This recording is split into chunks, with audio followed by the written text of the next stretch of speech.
Assalaamu calaykum daawade halkan waa xogta qarsoon ku soo dhawaada mar kale iyo muuqaalkani waxaan kaga hadli doonaa dagaalka Soomaalida iyo Canfarta oo sheegtay in Al-Shabaab Soomaaliya iyo Jabuuti ay si wada jir ah ula dagaalamayaan dad badan ayaa laga qabsaday kuwa kalena waa laga laayay guulaha Soomaalida ay dagaalkaas ka gaareen dowladda Itoobiya oo war ka soo saartay iyo sidoo kale hogaamiyaha Tigray oo mowqif cusub ka soo saaray dagaalka qodobadaas iyo barnaamijkani ku daawan doontaan haddii ay tahay markii ugu horeysay daawadu channelkani ku soo gaaro bartan waa xogta qarsoon magaceyguna waa Yaxye Maxamuud Maxmed waxaan ka codsan lahaa inaad ugu soo biirto dagaalka Soomaalida iyo Canfarta ayaa cirka isku sii shareeray iyadoo Canfarta ay sheegteen Al-Shabaab Soomaaliya iyo Jabuuti ay si wada jir ah ula dagaalamayaan gobolka City ee deegaanka Soomaalida dalka Itoobiya waxaa ka socda dagaal sababay khasaaro badan oo u dhaxeeya Canfarta iyo Soomaalida waxaa lagu soo waramayaa in labada dhinac ay soo fadhiyaan dagaalka xoogiisa ayaa la sheegay inuu ka socdo deegaanka Garbaciise halkaas oo laga soo sheegayo khasaaro aan la cayimin maamulka deegaanka Canfarta ayaa ku eedeeyay dowladda deegaanka Soomaalida inay isku dayayaan inay gacanta ku dhigaan Mille oo ka tirsan gobolka Canfarta isla markaana ay magaalo muhiim u ah ganacsiga u dhaxeeya Itoobiya iyo Jabuuti taas oo maamulka dowladda deegaanku beeniyay qoraal ka soo baxay maamulka deegaanka Canfarta ayaa waxaa lagu sheegay in dad rayid ay ku dhinteen dagaal cusub oo ay sheegeen in Soomaalida ay ku soo qaadeen Arbacadii kaas oo ka dhacay deegaanka Gabiroose iyo Awesiroose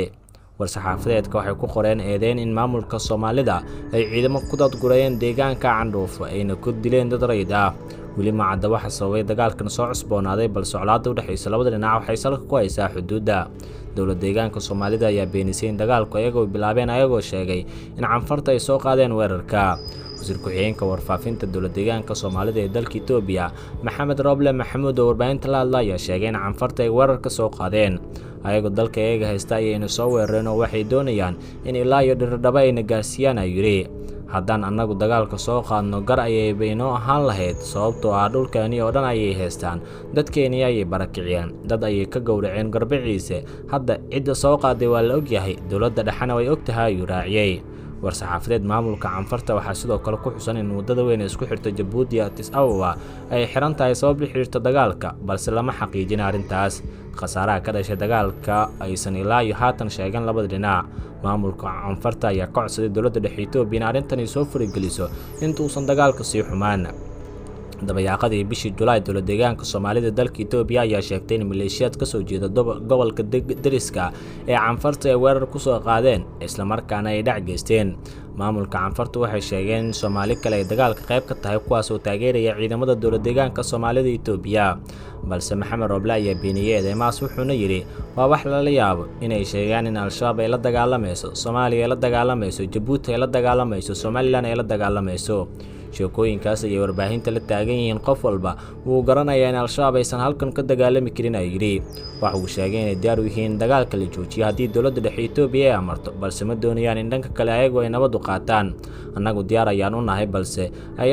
ayaga dhankooda ma rabaan mana haystaan dhulkeena iskuuladeena iyo masaajidadeena ayagoo haysta haddiina la dhaho nabad qaata taasi waxay noqonaysaa nabad aan nabad ahayn ayuu yiri Maxamed Roble Soomaalida iyo Canfarta ayaa marar badan ku dagaalamay deegaanada ay ku muransan yihiin sida Candhuuf, Caddayti, Garbaciise iyo tuulooyin kale oo ku yaal soodinta ay wadaagaan labada deegaan iyadoo ay taagan tahay colaadda labada deegaan oo xal waara laga gaarin sheegashada dhulka la isku hayo ayaa waxaa xaaladda sii huriyay guddiga doorashooyinka dowladda dhexe Itoobiya oo soo saaray go'aan ah in 8 tuulo oo xadka labada deegaan ku teedsan inay doorashada ka dhaceen shacabka degan ay codkooda ka dhibtaan tuulooyin u dhow ay gaari karaan go'aanka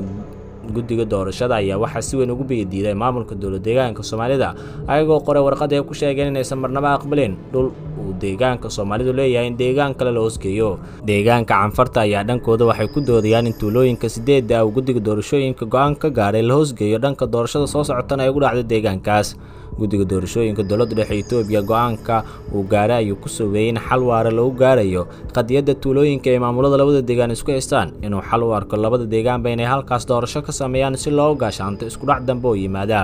xukuumadda deegaanka Soomaalida ka arimanaysa uu hogaaminaya Cabdi Maxamed Cumar Ilay ayaa tuulooyinka Candhuuf, Caddayti iyo Garbaciise waxay siisay dowladda deegaanka Canfarta iyadoo loo qoray warqad rasmi ah oo dhulkaas Canfarta loo hosgeenayo ha yeeshee golaha wasiirada deegaanka Soomaalida ee dalka Itoobiya oo hogaamiya Mustafa Cagjar ayaa hore u laalay heshiiska dowladda dhexe dalka Itoobiya taageeraysa oo deegaanada Candhuuf cadhayatay Garbaciisa ku tirsanaan jiray dhulka Soomaalida Itoobiya loo isgeeyay maamulka Canfarta balse tan iyo xilligaas waxaa bilowday isku dhacyo u dhexeeya Soomaalida iyo Canfarta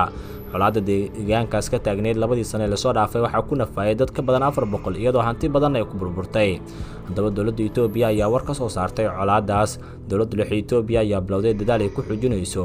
dagaalka maalmihii u dambeeyay Soomaalida iyo Canfarta ku dhexmaraya galbeedka gobolka City xukuumadda Addis Ababa ayaa labada dhinac ee dirto dhexmaraysa ugu baaqday inay si degdeg ah xabad u joojiyaan isla markaana miiska wadahadalka isugu yimaadaan dagaalka maalmihii la soo dhaafay waxaa ku dhintay dad 100 qof kor u dhaafaya iyadoo dad badan ay ku barakaceen dhinacyada dagaalamayna waxay kala sheeganayaan in dagaalku guule ay ku gaareen oo dhulalka la qabsadeen inkastoo BBC-du arrintaas loo xaqiijin waxaana hore u fashilmay heshiisyo siyaasadeed oo lagu soo afjarayo colaadda soo noqnoqotay ee Soomaalida iyo sidoo kale Canfarta hagaag markan dagaalka kale ee Itoobiya hadaynu aadnana hogaamiyaha Tigray ayaa mowqif culus wax uu ka soo saaray dagaalka hogaamiyaha Tigray ayaa sheegay inay ka go'an tahay in wadxajood lagu dhameeyo dagaalka 9 bil ka socda gobolka ay ku dhinteen 10 qof isla markaana in ka badan nus milyan kale ku barakaceen warqad uu diray xogaha guud ee qaramada midoobay Antonio Guterres oo aragtay wakaalada wararka AB ayuu Debrameshian Gabramachel ku sheegay in Tigray ay doonayaan dhexdhexaadiye aan dhinac u janjeerin hay'ashee wuxuu ku digay midowga Afrika oo xarintiisu tahay Itoobiya uusan wax xal ah u heli karin dagaalka sababtoo ah ururkan ayaa hore u taageeray dagaalka dowladda Itoobiya ee ku qaaday gobolka arrintan ayaa cakiraysa hindiso midowga Afrika ku dhawaaqay Khamiista oo magacaabay madaxweynihii hore ee Nigeria Olusegun Obasanjo inuu noqdo ergey gaarka ee ururka u qaabilsan Geeska Afrika caqabadaha kale ee jirta ayaa in dowladda Itoobiya ay ku calaamayso ururka TPLF ee Tigray inuu yahay argagixiso taas oo micnaheedu yahay in aan wada hadal la gali karin safiirka Kenya ee qaramada midoobay Martin Kemini ayaa golaha ammaanka ku sheegay inay muhiim tahay in dowladda Itoobiya ka laabato go'aanka TPLF ay ugu yeertay argagixiso si wada hadallada loo furo dhinaca kale dagaalka Tigray ayaa toddobaadyadii tagay ku sii faafay gobolada Amhara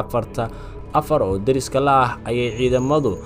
TPLF dhul badan ku qabsadeen waxay taasi ka sii dartay xaaladda gobolka iyadoo ku sii durayaan dad barakacay oo kuwa badan oo kamid ah laga cabsi qabo in gaajo macluul ay dhintaan Debrameshian ayaa sheegay in dowladda Itoobiya ay doonayso in gaajo ay u laadaan shacabka Tigray ujeedadu waxay tahay in la ciribtiro Tigray iyadoo macluul loo dilayo yiri Debrameshian oo tixraacaya xanibaado la sheegay in dowladda Itoobiya ay saartay gargaarka hay'adaha caalamka geenayaan gobolkaas hagaag daawadayaal wararkii dhanka Itoobiya waa naga intaas maanta nabadgelyo waxaan ka codsanayaa muuqaalkani aragtidaada ka dhiibto like gareyso sidoo kale asxaabtaada la wadaagto nabadgelyo